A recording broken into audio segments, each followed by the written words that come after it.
biasa? Yesus kita luar biasa. Amin. Mari kita buka firman Tuhan.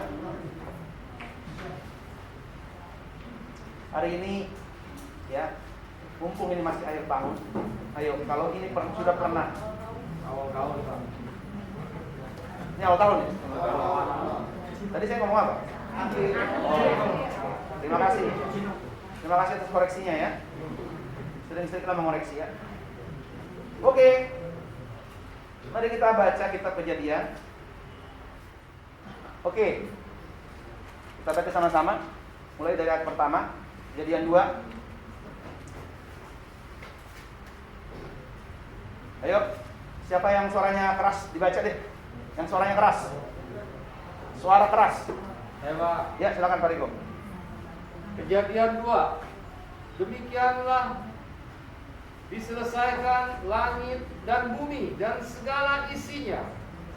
Ketika Allah pada hari ketujuh telah menyelesaikan pekerjaan yang dibuatnya itu, berhentilah ia pada hari ketujuh dari segala pekerjaan yang telah dibuatnya itu.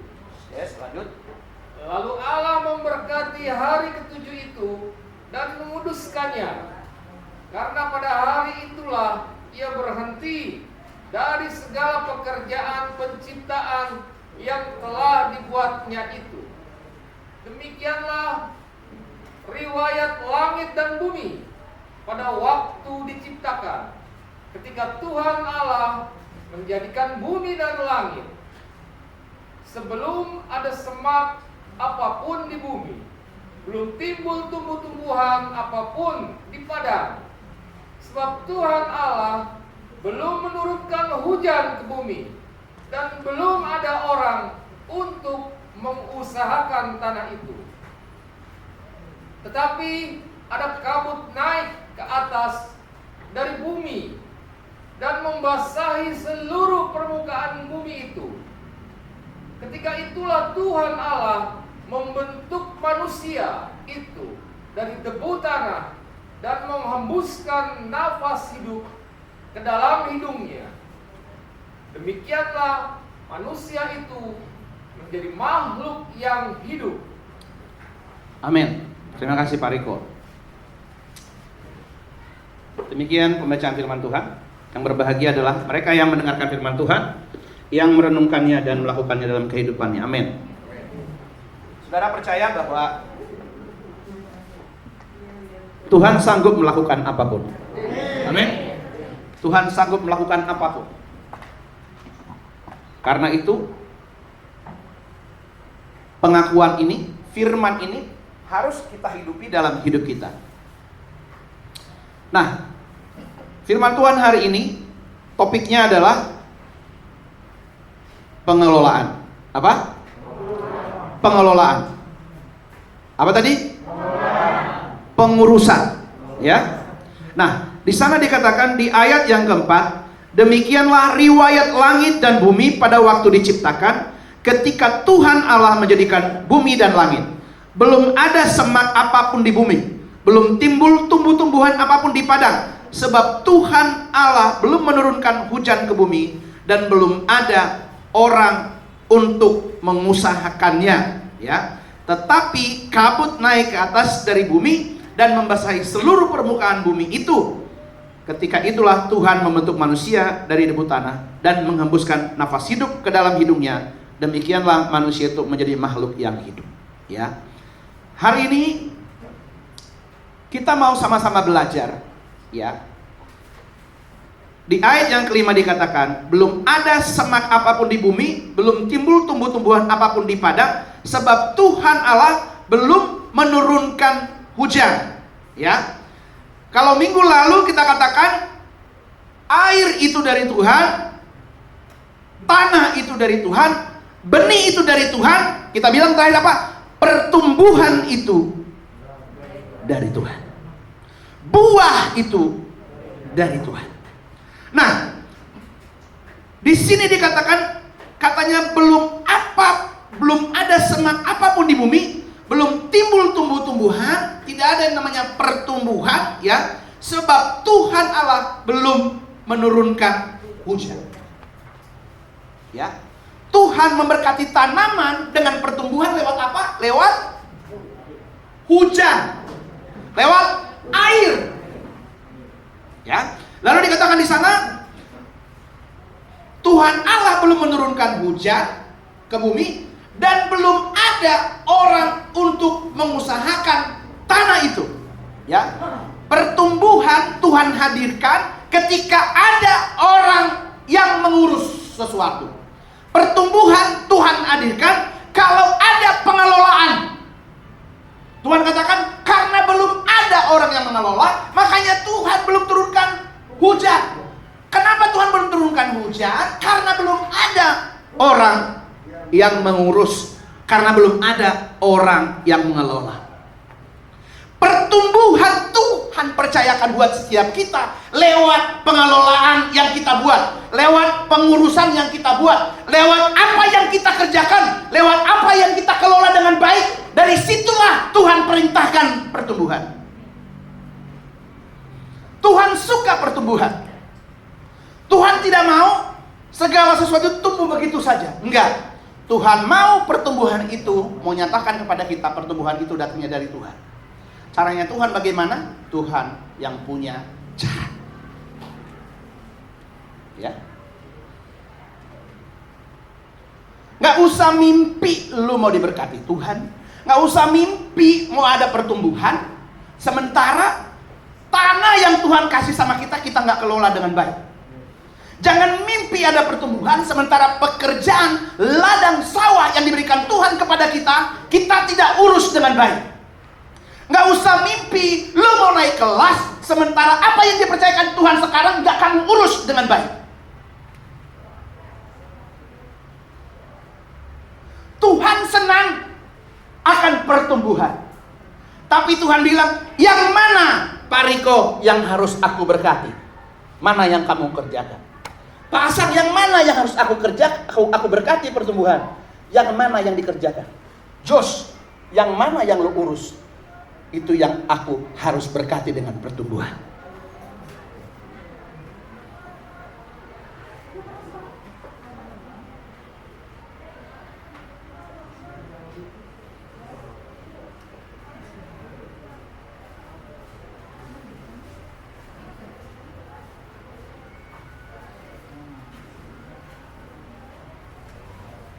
Dengarkan baik-baik. Dengarkan baik-baik. Di mana ada pengelolaan, di situ ada pertumbuhan.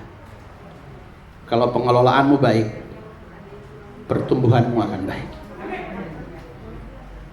Kalau pengelolaanmu tidak baik, maka pertumbuhanmu pasti tidak baik.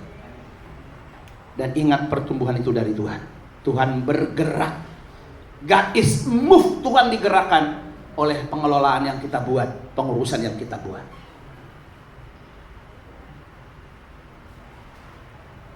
Mungkin engkau berdoa, datang ke gereja berdoa, Tuhan saya mau ini, saya mau ini. Mau apa? Saya mau pekerjaan. Ya. Kerja serabutan aja lu gak bisa dipercaya. Hah? Tuhan saya mau punya gaji 3 juta, 4 juta, UMR apa segala macam. Ya gaji mengelola duit 5.000 aja kita gak bisa dipercaya.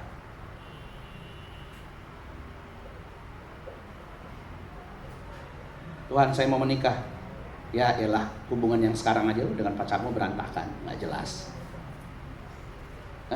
Apalagi mau punya rumah, Tuhan mau punya rumah, berkati dengan rumah. Ya elah, tempat kosmu aja kamu nggak urus dengan baik. Mau gaji 5 juta Tuhan, 10 juta, ya gaji UMR aja lu nggak bisa dipercaya.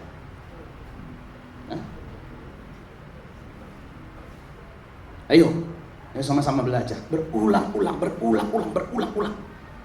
Ya, nggak cukup dengan doa. Ya, nanti kalian bilang ajaran sesat lagi. Ya, halo, pengelolaan jauh lebih penting daripada doa.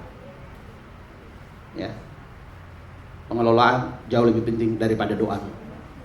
Dalam doa, saya mau ini, itu keinginanmu. Itu bukan kebutuhanmu. Di dalam doa terlalu banyak keinginan. Tapi kita lupa ada bagian kita yang harus kita lakukan. Kita urus apa yang Tuhan percayakan.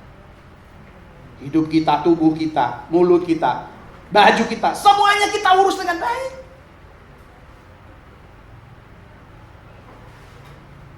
Nggak usah mimpi terlalu banyak, ya. Nanti kecewa sama Tuhan. Aku sudah berdoa, berulang-ulang berdoa. Tuhan bilang, nak, kerinduanku memberkatimu, kerinduanku memberikan pertumbuhan. Tapi yang mana yang aku harus berikan pertumbuhan? Hah? Belum juga papa udah nyerah. Hah? Kalau semua Thomas Alva Edison kayak kita, nggak bakal jadi tuh lampu. Gagal, mulai lagi.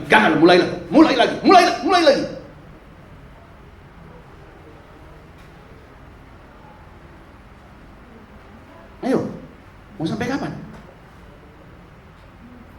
Berapa lama kita dengar firman? Berapa lama kita beribadah? Berapa lama kita doa? Tapi Tuhan bilang, bagi kamu yang bisa dipercaya dengan ukuran yang kecil, Tuhan akan kerjakan yang lebih besar. Itu rumusnya. Ayo dong. Ya. Orang nanya sama saya sampai sekarang, bro, masih kerja di PAM? Masih. Emang nggak ada lagi tempat kerjaan yang lain? Kenapa? Perasaan dari pertama kali gue kenal lo kerja di Palija, kerja di PAM, sampai sekarang masih kerja di PAM juga. Yang mau katakan sama kita, barang siapa yang mau dipercaya dalam hal yang kecil akan dipercayakan yang lebih besar. Kalau lo mau dikasih kepercayaan satu, ya, jangan dibalik. Apa yang Tuhan kasih sekarang kepadamu, ya, itulah yang bisa kamu urus. Halo? Terus tiba-tiba dikasih lo duit 100 juta, kaget nggak? Pingsan, jantung, masuk rumah sakit. Nah, saya mau katakan sama kita, saya bilang Tuhan akan memberkati kita dengan sesuatu yang bisa kita kelola. Bukan yang berulang-ulang kamu doakan, Tuhan gaji 10 juta, tapi di rumah ngorok, badan jadi gendut gitu, kayak saya. Nah, terus Tuhan mau memberkati pertumbuhan di mana? Tuhan lagi lihat nih, Taekwon ngerjain apa? Aduh, Amos ngerjain apa ini? Ini yang aku kasih diapain?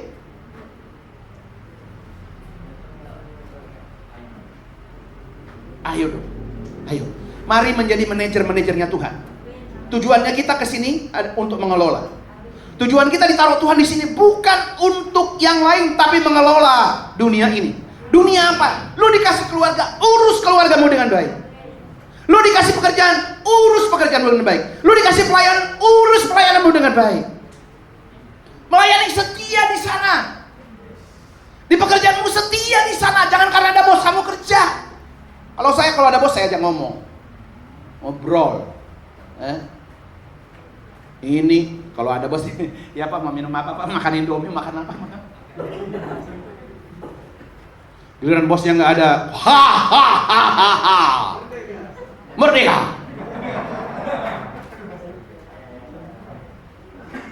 Bayangkan tuh, Tuhan nggak turunkan hujan, ya belum ada pertumbuhan katanya di ladang. Karena apa? Karena belum ada hujan. Kenapa belum ada hujan? Tuhan belum turunkan hujan karena belum ada orang yang mengelola. Ya, pengelolaan nih ada 3 kata nih. Pengelolaan, lalu apa? Pertumbuhan. 2 kata. 2 kata ya. Pengelolaan dan pertumbuhan. Pengelolaan, pertumbuhan. Yang ketiga, Tuhan.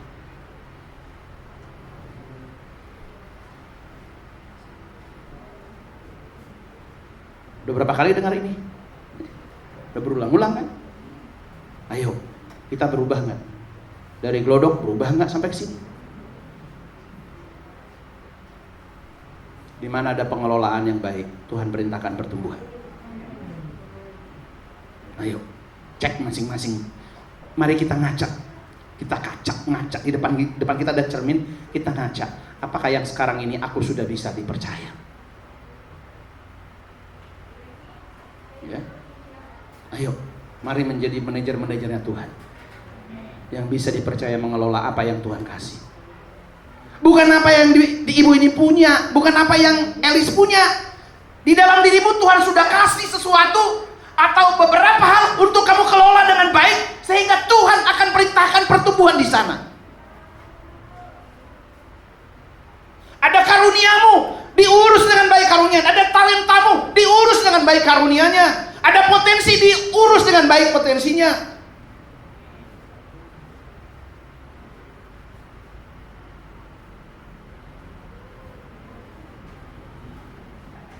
Barang siapa yang mau dipercaya gaji 80.000, akan dipercayakan gaji di atas 80.000.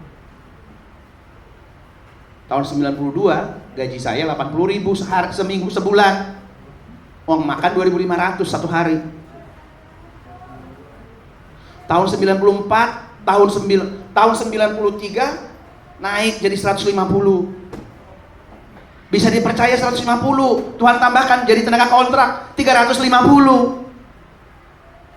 Jadi tenaga kontrak 4 tahun, 5 tahun bisa dipercaya jadi tenaga kontrak. Tuhan percayakan jadi karyawan, naik gajinya jadi 400%. Kali 350, 4 kali 350. Bisa dikelola, bisa diurus, bisa dipercaya. Tuhan percayakan, ayo, kamu mau nggak promosi? Tuhan bilang mau promosi nggak? Ayo. Kenapa? Tidak terlalu sulit buat Tuhan untuk mempromosikan kita. Tapi pasti Tuhan punya alasan mempromosikan engkau. Tuhan pasti punya alasan untuk memberkati engkau, karena engkau bisa dipercaya untuk mengelola berkat yang diberikan itu.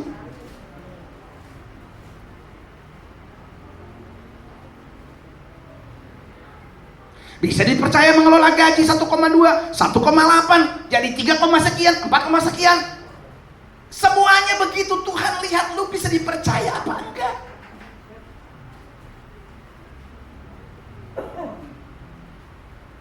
Minggu depan kesini lagi, begini lagi. Tahun depan begini lagi. Terus dinyanyikan lagu, ku mau sepertimu Yesus. Dahulu, hari ini, sekarang, sampai selama-lamanya tidak berubah. Kalau di Glodok begini, di sini juga begini.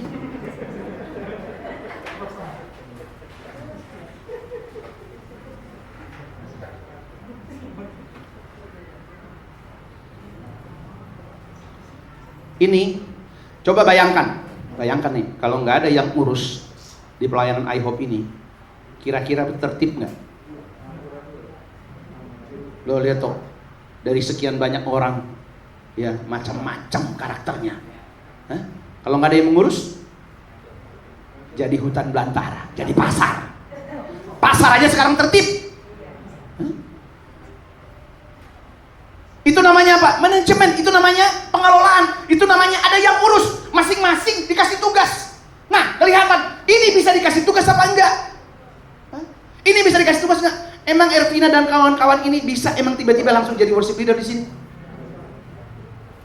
Hah? Nggak bisa. Karena setia dari minggu ke minggu. Setia.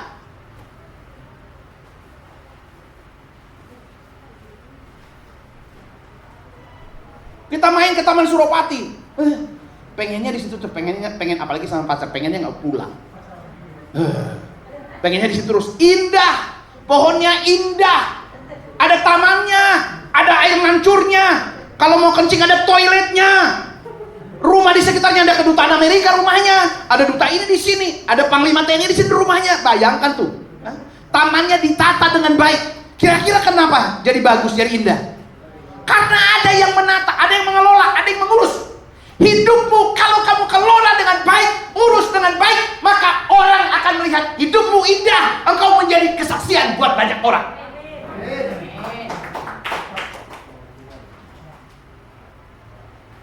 Jangan sedikit-sedikit, dia lagi.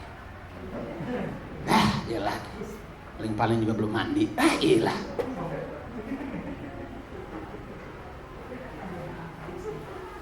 Tuhan itu suka yang teratur loh. Kenapa bisa jadi teratur, jadi indah? Karena diurus. Bukan cuma diurus, diurus dengan baik.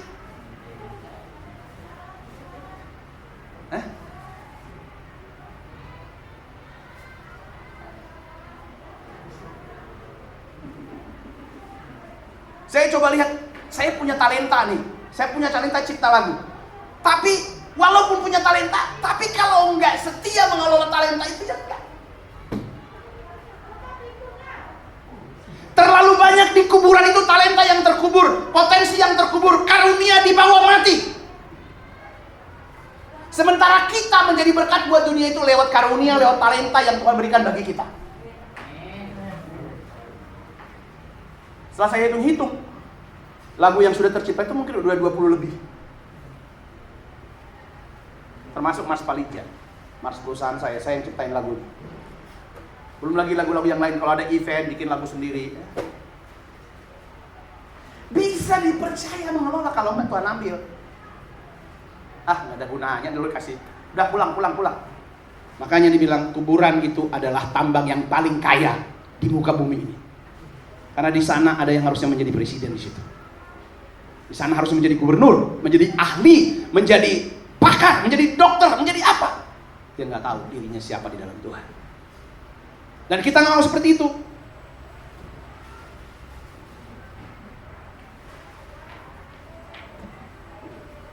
Yuk, kita berangkat dari kebenaran.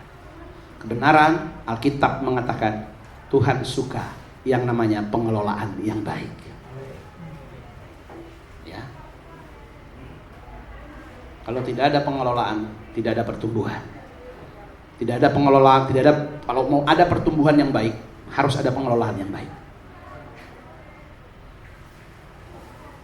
Kita terlalu sering melihat orang, itu hebat, itu hebat, itu hebat, itu hebat. Padahal dirimu juga sama hebat. Masalahnya di mana? Yang sana sudah menemukan diri mereka. Mereka sudah bertemu dengan diri mereka sesungguhnya. Kita belum menemukan diri kita. Kita terlalu banyak lihat orang lain. Di dalam diri orang itu dikasih potensi. Di dalam diri kita ada potensi. Di dalam dia ada karunia. Di dalam kita juga ada karunia. Di dalam dia ada talenta. Di dalam kita juga ada talenta. Semuanya sama. Tinggal bedanya di mana? Ada yang sadar sama ada yang tidak sadar. Ada yang belum tahu dan ada yang sudah tahu. Ada yang sudah menemukan dan ada yang belum menemukan. Ada yang sudah memaksimalkan apa yang Tuhan kasih. Yang lain belum. Di situ doang bedanya. Sama saya orang kampung sama. Mungkin kalian itu orang kota, saya orang kampung. Sama.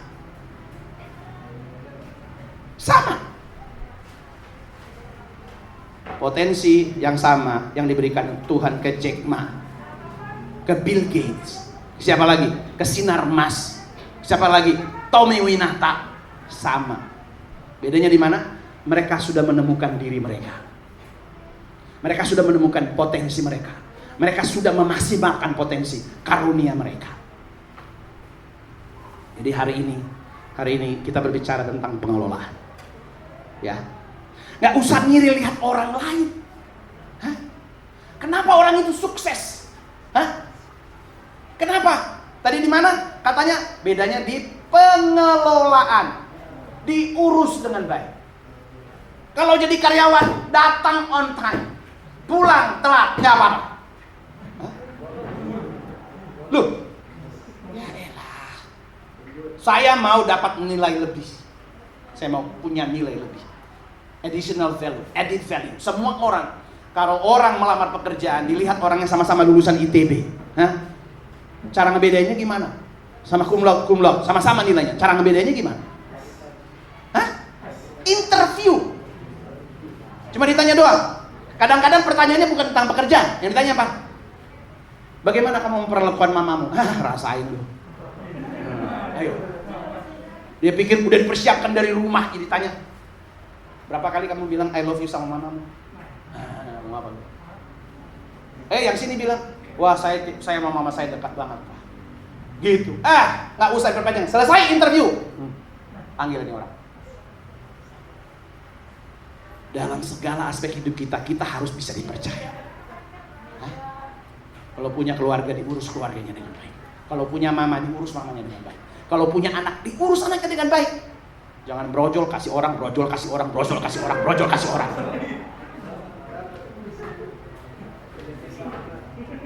Itu brojol ini anak yang kurang ngajar, durhaka ini anak. Enggak.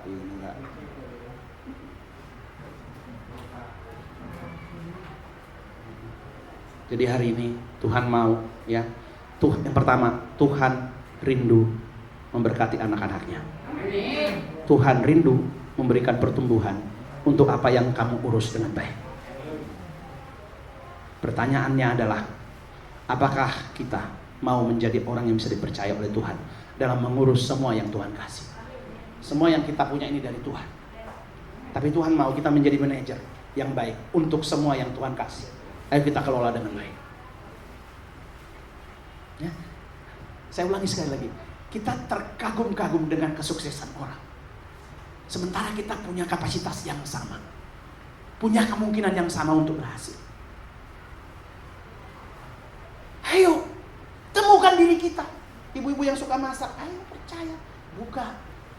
Sekarang semua bisa jualan. Nenek-nenek, opa-opa semua bisa jualan. Cuk, opa mau jualan nasi. Boleh nggak ditaruh ini di aplikasi? Tinggal masak, orang datang jemput. Fokusnya masih minta sana, minta sini. Di mana ada ibadah, di mana ada bagi-bagi sembako, di mana ini, di mana ini.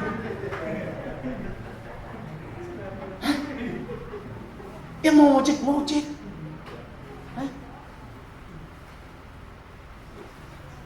Orang, kalau kita melihat orangnya itu kayaknya benar-benar tulus berjuangnya.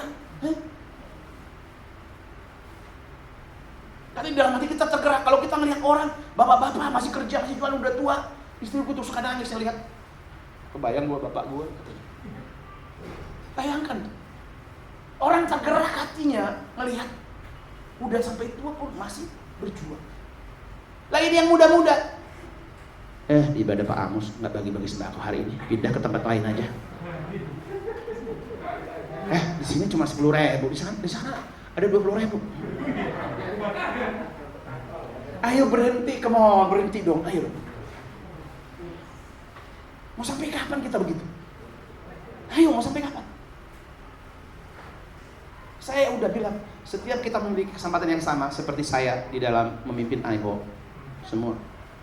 Cuma permasalahan cuma bisa dipercaya apa enggak, udah itu aja. Bisa dipercaya ngurus apa enggak. Ya. Orang kalau mau pergi bepergian, Jo, gue mau pergi ke luar negeri, jagain rumah gue dong.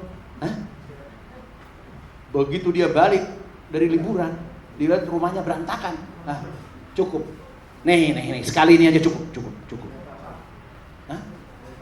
Udah, enggak lagi, enggak. Begitu rumahnya bersih terurus, besok belum lagi dipanggil. Saya udah bilang, kalau lu bisa dipercaya dalam hal kecil, dia akan percaya dalam hal yang besar. Itu yang saya bilang. Dan berulang-ulang itu terjadi, saya alami dalam hidup saya. Ya. Hubunganmu dengan orang lain dikelola dengan baik. Orang yang sukses itu kebanyakan bukan karena dia cuma pintar. Pintar itu urutan nomor 23 penentu keberhasilan orang. Nomor 1 karakter. Kamu orangnya baik apa enggak, humble apa enggak, kamu bisa kerja sama enggak, hubunganmu dengan orang lain bisa terpelihara dengan baik. Itu yang menentukan orang berhasil. Dari 40 penentu keberhasilan manusia, ya, kata Menteri Pendidikan yang sekarang, kepintarannya itu cuma urutan 23. Nih. Tapi yang kedua dilihatnya apa? Yang paling utama dilihatnya apa? Hatimu. Kamu orang baik apa enggak? Kamu orangnya disiplin apa enggak? Kamu orangnya orang yang bersyukur apa enggak? Kamu orang yang suka tergerak dengan belas kasihan enggak lihat orang lain? Ya? Saya akan ulang-ulang. Tuhan panggil kita ke sini untuk mengelola dunia ini. Apa yang Tuhan percayakan bagi kita sekarang di sini? Keluargamu kah? Pelayananmu kah? Pekerjaanmu?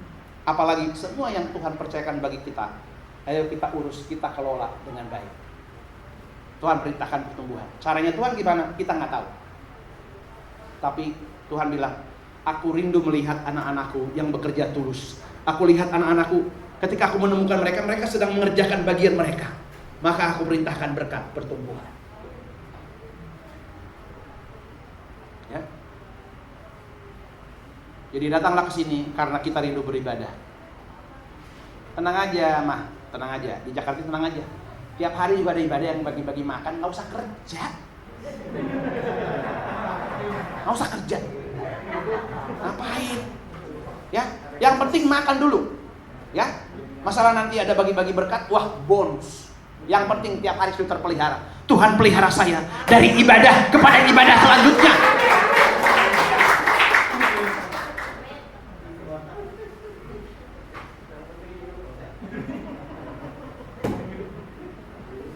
Oke, mari kita bangkit berdiri.